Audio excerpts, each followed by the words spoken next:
पटना के चर्चों में प्रभु यीशु का अवतरण पर्व क्रिसमस धूमधाम से मनाया गया और इसी के साथ प्रभु यीशु ने प्रेम और भाईचारे का संदेश दिया। उनका संदेश मानव जीवन के लिए कल्याणकारी है। प्रभु यीशु के दर्शन के लिए आने वाले लोग चर्च में कैंडल जला रहे हैं। क्रिसमस ईसा मसीह का जन्मदिन है। क्रिसमस के मौके पर जानते हैं बाइबल क्या कहती है दूसरे की मदद करने के बारे में। एक दूसरे का बोझ हल्का करने से इस प्रकार आप ईसा मसीह की आज्ञा को पूरा करेंगे। हम अकेले जीवन बिताने के लिए नहीं बने हैं। हमें दूसरों का प्यार पाने और उनकी देखभाल करने की ज़रूरत है। जब किसी को किसी बोझ तले संघर्ष करते हुए देखो तो उस व्यक्ति को अपना समय, संसाधन और शक्ति जरूर दो। अपने शत्रुओं से प्रेम करें, जो तुमसे बैर रखते हैं उनके साथ भलाई करें, जो तुम्हें बुरा कहते हैं उन्हें आशीर्वाद दें, जो तुम्हारे साथ दुर्व्यवहार करते हैं उनके लिए प्रार्थना करें।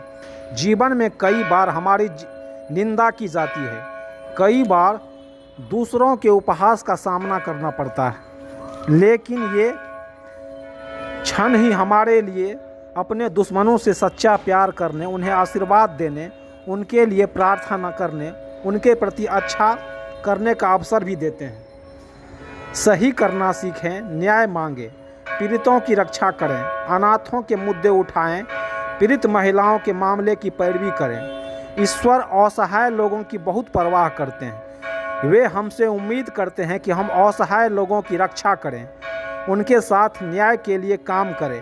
हमें ज़रूरतमंदों, अनाथों के जीवन में योगदान देने के तरीके खोजने होंगे। जो हमसे मांगे उसे दे दें और उधार लेना चाहें उससे मत मुंह मोड़ें। यदि आप देने में और लोगों की मदद करने में सक्षम हों तो खुले दिल और खुले हाथों से मदद करें।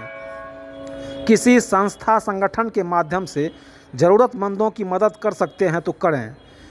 प्रेम से एक दूसरे के प्रति समर्पित रहें। अपने आप से ज़्यादा एक दूसरे का सम्मान करें। जब हम दूसरों का सम्मान करते हैं तो हम प्यार करने और प्यार पाने का विकल्प चुनते हैं। अपने किसी साथी या प्रतिस्पर्धी की सफलता पर खुश होना, उसे बधाई देना, उसकी खुशी में शामिल होना सम्मान बढ़ाता है। क्रिसमस उम्मीदों से भरा समय है। इसकी मूल भावना शांति के सपनों, एकजुटता की खुशी, दया, सेवा के कार्यों और उदारता को प्रेरित करती है। यह प्रेम, विश्वास और समुदाय के अस्थायी मूल्यों को अपनाने का समय है। यह साझा आधार खोजने, ज़रूरतमंदों तक पहुंचने और प्रतिकूल हालात में भी आशा नहीं छोड़ने का समय है। क्रिसमस का ही समय है जब हम उपहारों का आदान प्रदान करते हैं, व्यंजन भोजन साझा करते हैं और प्रियजनों के साथ नई पुरानी यादें ताज़ा करते हैं, कुछ नई खुशनुमा यादें बनाते हैं। तो आइए हम उन लोगों के बारे में भी सोचें जो हमसे कम खुशकिस्मत हैं, जिनका जीवन युद्ध, आपदा या कठिनाइयों से प्रभावित हुआ है। आज करुणा के कार्य चाहे कितने भी छोटे क्यों न हो, बाहर की ओर तरंगित हो सकते हैं, अंधेरे कोनों में रोशनी ला सकते हैं और दूसरों को भी ऐसा करने के लिए प्रेरित कर सकते हैं। हमें विश्व शांति पर गंभीरता से विचार करना चाहिए।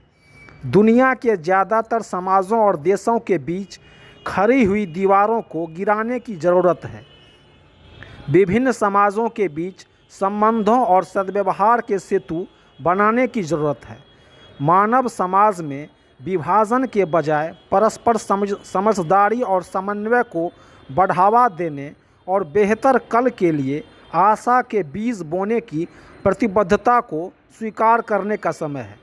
हमें सकारात्मकता से सराबोर होना चाहिए। क्रिसमस के बाद जैसे ही नया साल आएगा, वह हमारे समुदायों के लिए समाधान और दुनिया में शांति लाएगा। आज दुनिया में सभी और खुशी, प्यार और आशा से भरे क्रिसमस के अवसर पर शुभकामनाओं की पहले से भी ज़्यादा ज़रूरत है। हमें किसी अच्छी सोच को अपने जीवन और नीतियों में शामिल करके दिखाना चाहिए।